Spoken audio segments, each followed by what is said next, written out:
बहुत बहुत स्वागत है दोस्तों आपका मेरे एक और YouTube वीडियो पे जय बद्री केदारनाथ। तो दोस्तों आज 7 मार्च हो गई है और 6 मार्च तक का मेरा म्यूचुअल फंड पोर्टफोलियो अपडेट हो गया है। मेरे दोनों ही पोर्टफोलियो ग्रो ऐप और इंड मनी ऐप के पोर्टफोलियोज़ में आपको वीडियो में आगे दिखाऊंगा। चलिए सबसे पहले बात कर लेते हैं कि आज किस तरीके से निफ्टी बिहेव कर रहा है। तो आप देख सकते हैं कि निफ्टी सुबह से मालाएँ पहना रहा है। एक बार मैं आपको दिखा देता हूँ मालाएँ। तो ये माला जो जा रही ऊपर नीचे, मतलब कि आज निफ्टी को कहीं जाने का मूड नहीं है। 2 दिन वो भाग चुका है। बियर मार्केट में 2 दिन की रैली के बाद निफ्टी का रुकना और थकना स्वाभाविक था और उसे रुकना भी चाहिए था। और आई थिंक आज इसी जोन पे ये 50 पॉइंट ऊपर नीचे ही क्लोज होने वाला है, ऐसा मुझे लग रहा है। और आप देख सकते हैं कि इस वक्त 26 पॉइंट की बढ़त बनाई हुई है निफ्टी ने। सेंसेक्स जो है लगभग 58 पॉइंट ऊपर है। बैंक निफ्टी में थोड़ी कमज़ोरी है, 138 पॉइंट नीचे है। तो ये तो रही बात इंडिसेस की। आइए देख लेते हैं कि अलग अलग इंडिसेस आज कैसे परफॉर्म कर रहे हैं। और आप देख सकते हैं कि निफ्टी जो है 0.10% अप है। वहीं मिड कैप 50 जो है 0.32% डाउन है। मिड कैप 100 0.22% डाउन है। मिड कैप 150 0.13% डाउन है। तो इसको देख के इतना अंदाज़ा लगाया जा सकता है कि मोटा मोटा मिड कैप इंडेक्स जो है 0.2% डाउन है। और मिड कैप में आज गिरावट देखने को मिल रही है। वहीं स्मॉल कैप ने आज किला बचाया हुआ है। आप देख सकते हैं कि स्मॉल कैप 100 जो है 0.86% अप है। स्मॉल कैप 50 0.36% अप है। और स्मॉल कैप 250 जो ब्रॉडर इंडेक्स है जिसमें 250 शेयर आते हैं, वो 0.9% अप है। तो आई थिंक कह सकते हैं आराम से 0.7% to 0.8% small cap index up है। अब आगे क्या होगा दोस्तों, देखिए मुझे ऐसा लगता है कि इसको ट्रेंड रिवर्सल मानने की गलती फ़िलहाल ना करें। हो भी सकता है कि ये ट्रेंड रिवर्सल और हो भी सकता है कि ये फेक हाइक हो, फेक रैली हो। अब जब तक ये 23,200, क्योंकि हम लगभग 25,500 600 के आसपास आ गए हैं, जब तक ये 23,100 या 23,200 ब्रेकआउट नहीं देता है तब तक इस रैली पे भरोसा नहीं करना है और इसे ट्रेंड रिवर्सल नहीं समझना है। अभी हमें 2-4 दिन और ट्रैक करना पड़ेगा और देखना पड़ेगा कि मार्केट किस तरीके से बिहेव कर रहा है। और आई थिंक बहुत जल्दबाजी मत कीजिएगा कोई लमसम डालने की कोशिश। वैसे लेवल्स तो ये अच्छे हैं। लार्ज कैप में अगर आपको लमसम डालना है तो 7-8 जो भी टुकड़े आपने किए हुए हैं उसका एक टुकड़ा आप यहाँ पे डाल सकते हो, तो उसमें कोई दिक्कत नहीं है। मेरी भी एस लगातार जा रही हैं और जो एडिशनल एस मैंने लगाई थी वो भी आज से कटनी शुरू हो गई हैं। तो मैं तो लेवल्स के हिसाब से डाल रहा हूँ, और क्योंकि मुझे ऐसा लगता है कि ये लेवल लार्ज कैप के लिए अच्छा है तो मैं लार्ज कैप में डाल रहा हूँ। और फिलहाल आप ऐसा कर सकते हैं कि आप अपनी एस तो मत रोकिएगा, अपनी एस बढ़ा लीजिए। और अगर आपके पास 1-2 लाख लमसम डालने के लिए है तो उस 1-2 लाख को 1 महीने की एसआईपी कर लो या 1.5 महीने की एसआईपी कर लो, ताकि वो 1-2 महीने में यानी कि मार्च और अप्रैल में वो पूरी एसआईपी खप जाए। तो इंस्टेड कि आपके पास 2 लाख रुपए हैं, जैसे कई लोग मुझसे सवाल पूछ रहे थे, भैया मेरे पास 2 लाख लमसम है, मार्केट ऊपर जा रही है, मुझे नर्वसनेस हो रही है, फोमो हो रहा है, फीलिंग ऑफ मूविंग आउट। तो आई थिंक कहीं ना कहीं, वैसे फोमो को मैंने सही बोला, feeling of moving out, I don't know. तो जो भी इसका मतलब होगा, अगर गलत बोला होगा तो प्लीज़ कमेंट सेक्शन में बता देना, अंग्रेज़ी थोड़ा कमज़ोर है। और आई थिंक अगर आपको ऐसा लग रहा है फोमो हो रहा है तो आप, बेहतर ये है कि आप अपनी पूरी जितना लमसम है उसकी एसआईपी कर दो, 1 महीने की या 1.5 महीने की, तो वो मार्च तक पूरी सेटल हो जाएगी। और गिरते गिरते सब एवरेज आउट हो जाएगा और आपको जो भी मिनिमम एवरेज होगा, मिनिमम लेवल होगा एवरेज आउट होके, वो आपको मिल जाएगा। रेदर देन आप एक बार डाल के 2 लाख यहाँ पे खरीद लो और फिर अचानक से मार्केट यहाँ से 1,000 पॉइंट का डिप लगा दे, तो फिर आपको बुरा लगेगा। तो अगर आप एसआईपी कर लोगे उसकी 1 महीने की, 1.5 महीने की, तो फिर वो एवरेज आउट होता जाएगा और आपको एक एवरेज, अगर यहाँ से 1,000 पॉइंट भी गया तो आपको 22,000 के लेवल या 21,900 के लेवल पे बाइंग हो जाएगी। तो इस तरीके से आप स्मार्टली अपने पैसे को इन्वेस्ट कर सकते हो अगर आपको फोमो हो रहा है तो। आइए बात कर लेते हैं अब अपने एफआईए की, जो बिल्कुल नहीं मान रहे हैं और उनकी कोई इच्छा नहीं है भारतीय बाज़ार में कोई बाइंग करने की। 23,077 रुपये की कैश में उन्होंने कल सेलिंग कर दी है और हमारे डीआई ने कल 1,617 रुपये की बाइंग करी है। तो बाकी बाइंग क्योंकि सेंटिमेंट थोड़ा सुधरे थे, हमारे रिटेलर्स और हमारे हाई नेटवर्थ इंडिविजुअल रिटेलर्स, उन्होंने बाइंग करी है और तभी मार्केट कल पॉजिटिव में नज़र आई है। तो बीच बीच में जब सेंटिमेंट बदलेंगे, क्योंकि अब मार्केट ऊपर जाएगी और नीचे जाएगी ये डिसाइड रिटेलर करेगा। आप कहोगे भैया ऐसे कैसे बात कर रहे हो कि रिटेलर कैसे करेगा? देखो, मोटा मोटा जितना एफआई बेचता है उतना डीआई खरीदता है। तो अब सारी पावर रिटेलर के हाथ में है कि वो मार्केट को किधर ले जाना चाहता है।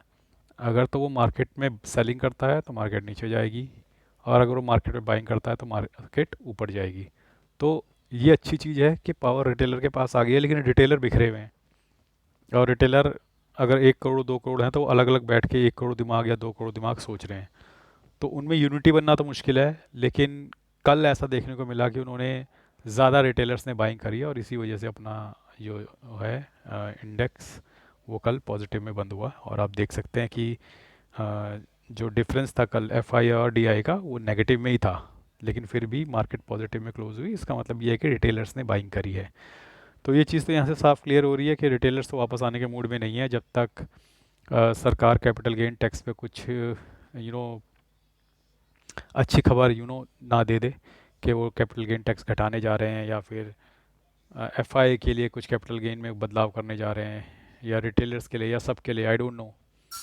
सुना तो है, एक ऐसी न्यूज़ आई तो है कि सरकार इस पे कुछ विचार कर रही है, लेकिन सरकार के विचार करते करते अगर मार्केट में रिकवरी आ जाती है तो सरकार अपना विचार बदल भी सकती है। तो बेहतर होता कि रिकवरी ना आती तो सरकार शायद जल्दी निर्णय लेती, लेकिन अब रिकवरी आ रही है तो सरकार का निर्णय अब थोड़ा सा बायस्ड हो सकता है कि देखो रिकवरी आ गई है, बिना कुछ किए ही तो कुछ करने की ज़रूरत नहीं है। तो आई थिंक फिर भी सरकार को कहीं ना कहीं अपने मार्केट को स्टेबल रखने के लिए कदम उठाने चाहिए, जिस तरीके से चाइना मार्केट, अब चाइना कंट्री अपने शेयर मार्केट लिए कर रही है, अमेरिका अपने शेयर मार्केट लिए करता है, और जितने भी देश हैं अपने शेयर मार्केट के लिए उठाने के लिए कुछ ना कुछ वो काम इंतज़ाम करते रहते हैं। तो हमारे भारत सरकार को भी ऐसे ही कुछ कदम उठाने चाहिए। तो ये तो हो गई बात एफ आई के डेटा की। आइए अब चलते हैं ग्रो मनी ऐप पे अपने म्यूचुअल फंड पोर्टफोलियो पे। और आइए मैं आपको दिखाता हूँ कल मुझे कितने का नोशनल गेन हुआ है, मुनाफा हुआ है। तो कल मुझे 22,916 रुपये का नोशनल गेन हुआ है। और जो मेरा टोटल रिटर्न है -3,46,000 बना हुआ है, जो कि लगभग 12% डाउन है। इन्वेस्टेड वैल्यू 27,45,000 है, करंट वैल्यू 23,99,000 है। आइए दिखा देता हूँ कौन कौन से म्यूचुअल फंड ने कल मुझे पॉजिटिव रिटर्न दिया है। तो सबसे ज़्यादा रिटर्न जिसने दिया है वो ऊपर आएगा, बाकी कम रिटर्न वाले नीचे आएंगे। तो आप देख सकते हैं bank of India small cap ने कल मुझे 2300 रुपये का नोशनल गेन दिया है। कॉन्ट इंफ्रास्ट्रक्चर, क्योंकि रिलायंस भागने लग गया तो कॉन्ट के सारे फंड भागने लग जाएंगे, 582 रुपये का नोशनल गेन दिया है, लगभग 1.78%। बंधन स्मॉल कैप 1625 रुपये का नोशनल गेन दिया है। इन्वेस्को इंडिया इंफ्रास्ट्रक्चर 132 रुपये का। कॉन्ट स्मॉल कैप 2700 रुपये का। Tata small cap 710। Aditya Birla sun life P S U 1500। Motilal Oswal enhance value 568। Nippon India small cap 2400। Quant large and mid cap 1200। ICICI Prudential Bharat 345। Nippon India power and infra 55। Quant mid cap 1800। Invesco India PSU equity fund 946। Canara Robeco small cap 506। Nippon India large cap 1800। Bandhan core equity 468। H D F C large cap 1150। H D F C large and mid cap 1300। H D F C defence 62। H D F C mid cap 688। Kotak emerging 291। Nippon India growth fund 208। Motilal Oswal Nifty defence 127। Edelweiss mid cap 394। H S B C large and mid cap 403। Invesco India mid cap 79। Parag Parikh 66। और Motilal Oswal mid cap 1853 का नुकसान दिया है। Motilal Oswal mid cap की बहुत पिटाई हुई है। क्या इसका डेटा अपडेट हो गया? एक बार चेक कर लेते हैं इतनी पिटाई कैसे हो रही है जब सब उठ रहे हैं। ओहो। तो जिन्होंने मोटा लगा रखा है मोतीलाल ओसवाल मिड कैप पे उनके लिए बुरी खबर है। कल भी लगभग 1% के आसपास मोतीलाल ओसवाल मिड कैप गिर गया है। और ऐसा हुआ क्यों है, एक बार नज़र मार लेते हैं, ऐसा हुआ क्यों है, वजह क्या है इसकी कि मोतीलाल ओसवाल मिड कैप गिरा है। तो वजह जानने के लिए जब भी आपको जाना होता है सबसे पहले होल्डिंग पे जाया करो। होल्डिंग पे जाके इसके टॉप 5 या 6 शेयर देख लिया करो कि उनमें क्या हरकत रही है कल। तो सबसे ऊपर लगभग 10% की इन्वेस्टमेंट इस फंड ने परसिस्टेंट सिस्टम में कर रखी है, देखो डाउन है, ठीक है। फिर कोफोर्ज में कर रखी है, लगभग ये भी 10% है, और हल्का सा अप है। ओके ओके, ये तो डाउन है, कल भी डाउन था। कोफोर्ज डाउन है, और कल कहाँ क्लोज हुआ था ये? कल भी ये डाउन ही क्लोज हुआ था। हाँ, कल भी डाउन क्लोज हुआ था। और कल्याण ज्वेलर्स है, इसका भी देख लेते हैं, कल 6 तारीख थी, तो कल भी ये डाउन क्लोज हुआ था। तो आप देख रहे हो कि जितने भी इनके शेयर्स हैं टॉप 5 में, ट्रेंड भी देख लेते हैं। 6 तारीख को नीचे ही क्लोज़ हुआ था ये। तो आप देख रहे हो कि मोतीलाल ओसवाल के अनफॉर्चुनेटली जितने भी शेयर्स हैं टॉप 5-6 में जो उनका 40-50% बनाते हैं, वो सब नेगेटिव में बंद हुए थे कल। हो जाता है कभी कभी ऐसा कि आपने जो फंड्स पिक किए हुए हैं वो सारे शेयर्स डाउन बंद हुए, और जो सारे डाउन बंद हुए हैं तो इस वजह से मोतीलाल ओसवाल ने नेगेटिव रिटर्न दिया है। हो जाता है कभी कभी ऐसा, तो लेट्स नॉट लूज हर्ट, ऐसा हो जाता है कभी कभी। आइए चलते हैं अब अपने इंड मनी ऐप के म्यूचुअल फंड पोर्टफोलियो में और देखते हैं कि यहाँ क्या सिचुएशन रही कल। तो ओवरऑल पोर्टफोलियो वैल्यू 1,32,000 है, 1,38,000 इन्वेस्टेड वैल्यू है। रिटर्न नेगेटिव 3% है, तो थोड़ी सी बढ़ोतरी के बाद ही ये पोर्टफोलियो ब्रेक इवन पे आने वाला है। हालांकि अभी थोड़ा समय और लगेगा, थोड़ा रैली और आती है तो पोर्टफोलियो ब्रेक इवन पे आ जाएगा। 77,100 रुपीज़ की मेरी SIPs लगी हुई हैं। 5,700 रुपीज़ की SIP कंप्लीट हो चुकी हैं। जो म्यूचुअल फंड्स मैंने ले रखे हैं, डेली का चेंज आज से आपको ऊपर दिख जाएगा 158 1.04%, और नीचे आपको ओवरऑल रिटर्न दिख रहे हैं। तो आप देख सकते हैं कि निपॉन में इतना है, ICICI Prudential blue chip, Parag Parekh, Aditya Birla sun life PSU, Tata gold ETF fund of fund, Nippon India small cap, HDFC small cap. तो जनरली आपको यहाँ पे मिड कैप, स्मॉल कैप और लार्ज कैप और फ्लेक्सी कैप ही दिखेंगे। तो आप नज़र मार सकते हैं कि किस तरीके से किस किस फंड में कितना गेन हुआ है। और कई लोग मेरे पोर्टफोलियो पे आते हैं, कहते हैं कि आपने इतने फंड क्यों ले रखे हैं। तो देखिए भैया, मैं स्मॉल कैप और मिड कैप में थोड़ा ज़्यादा फंड लेना प्रेफर करता हूँ डाइवर्सिफिकेशन के लिए, कि एक फ़ंड में अगर कुछ बुरी चीज़ हो गई या कुछ ख़राब परफॉर्म कर लिया या उसका फ़ंड मैनेजर ने उल्टे सीधे पिक कर लिए, तो मेरा पोर्टफोलियो ना सफ़र करे उसकी वजह से। हाँ, लार्ज कैप में बहुत ज़्यादा फंड आपको लेने की ज़रूरत नहीं है, 2 फंड भी बहुत होते हैं लार्ज कैप में, और क्योंकि उसमें गिनी चुनी 50 ही तो कंपनियाँ हैं। लेकिन मिड कैप और स्मॉल कैप में तो यूनिवर्स बहुत बड़ा है, तो वहाँ पे फ़र्क पड़ जाता है। आप कोई भी 2 लार्ज कैप कंपेयर कर लेना, तो उसमें बहुत ज़्यादा अंतर आपको नज़र नहीं आया। कोई 2 अच्छे लार्ज कैप पकड़ लेना, जैसे आप ICICI और HDFC 2 अच्छे लार्ज कैप पकड़ लिया आपने, ठीक है, इनके बीच का डिफरेंस देखना, तो 1-2% से ज़्यादा का डिफरेंस नहीं होगा सालाना रिटर्न में। लेकिन आप 2 अच्छे स्मॉल कैप और 2 अच्छे मिड कैप पकड़ लेना, मैं आपको 10-10% का अंतर दिखा दूंगा। तो जहाँ पर इतना वेरिएशन है वहाँ पे डाइवर्सिफिकेशन ज़रूरी है, इसीलिए मैं मिड कैप और स्मॉल कैप के थोड़ा ज़्यादा शेयर लेके रखता हूँ, शेयर कह रहा हूँ, फंड लेके रखता हूँ। और over the period of time मैंने थोड़ा बहुत ट्रिम भी करता जाऊँगा। मेरे पास ऑप्शन भी है कि मान लो कि कोई फंड अच्छा परफॉर्म नहीं कर रहा तो मैं जंप कर सकता हूँ दूसरे में, ठीक है, मेरे चलते हुए किसी फंड में। आपको तो पूरा ही कैपिटल गेन पे करना पड़ेगा, तब जाके आप जंप कर पाओगे। मुझे पूरा कैपिटल गेन पे नहीं करना पड़ेगा, क्योंकि मेरा तो 1/6 1/5 हिस्सा इन्वेस्टेड होगा उस स्मॉल कैप फंड में या उस मिड कैप फंड में। तो इस लॉजिक से भी सोचो कि अगर फंड अंडर परफॉर्म कर जाता है, मान लो 5 साल बाद, 7 साल बाद आपको दिखता है फंड अच्छा नहीं चल रहा है, तो आपको स्विच करने में पूरा लॉन्ग टर्म कैपिटल गेन पे करना पड़ेगा, ये बात ध्यान रखना। जबकि मुझे नहीं करना पड़ेगा, क्योंकि मेरा तो वो 1/6 हिस्सा होगा, 1/5 हिस्सा होगा, तो मुझे तो खाली 1/6 1/5 करना होगा, और आपको पूरा लॉन्ग टर्म कैपिटल गेन पे करना होगा। तो उस बारे में भी सोचा करो। आप अपने आप को इतना महान समझने लग गए हो कि आज ही आप ये डिसाइड कर सकते हो कि अगले 15-20 साल में ये वाला फंड ही टॉप परफॉर्म करेगा। है इतनी क्षमता आप में कि आज आप डिसाइड कर दो कि अगले 20 साल में कौन सा फंड अच्छा परफॉर्म करने वाला है? अगर नहीं है तो मतलब रिस्क है ना, तो उस रिस्क को डाइवर्सिफाई करो ना, थोड़े ज़्यादा ज़्यादा फंड ले लो ना। मत मानो ना यूट्यूबर की बात, मेरी बात मान लो, नुकसान नहीं होगा, कोई नुकसान नहीं होगा। और कुछ लोग ये बोलते हैं कि ज़्यादा एक्सपेंस रेशियो पे करना पड़ता है, ज़्यादा फंड लेते हो, तो ऐसा कुछ नहीं होता।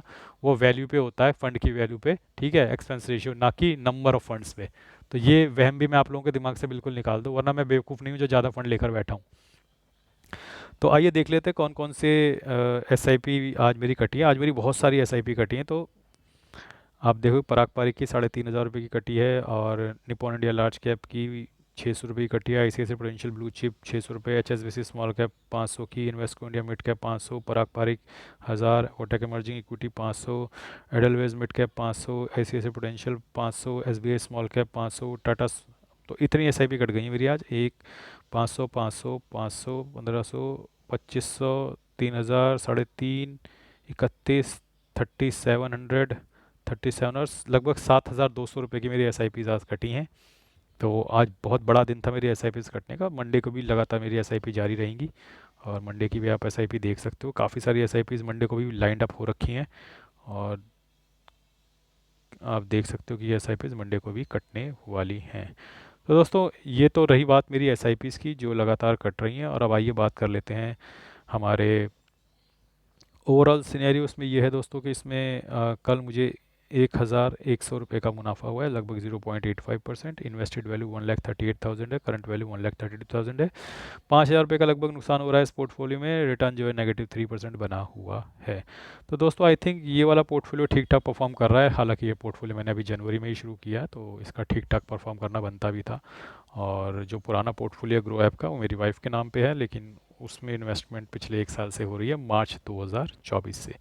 तो आई थिंक ओवरऑल मैंने आपको सिनेरियो बता भी दिया, आपको क्या करना है, किस तरीके से इन्वेस्ट करना है, मार्केट का ट्रेंड कैसा है, मार्केट में रिवर्सल आया है नहीं आया है वो भी मैंने आपको बता दिया है, सरकार की क्या कमियां है वो भी मैंने आपको बता दिया है, यूएस क्या करेगा 2 अप्रैल तक क्लियर हो जाएगा वो भी मैंने आपको बताया नहीं, लेकिन मैं आपको बता रहा हूँ। बाकी आई थिंक अब कुछ बचा नहीं है बताने के लिए। बाकी थोड़े बहुत मैंने म्यूचुअल फंड्स के लिंक दे रखे हैं, म्यूचुअल फंड की बुक्स के। फ्लिपकार्ट का लिंक भी अवेलेबल है, नीचे डिस्क्रिप्शन में अमेज़न का लिंक भी अवेलेबल है, अमेज़न की शॉप का लिंक भी अवेलेबल है।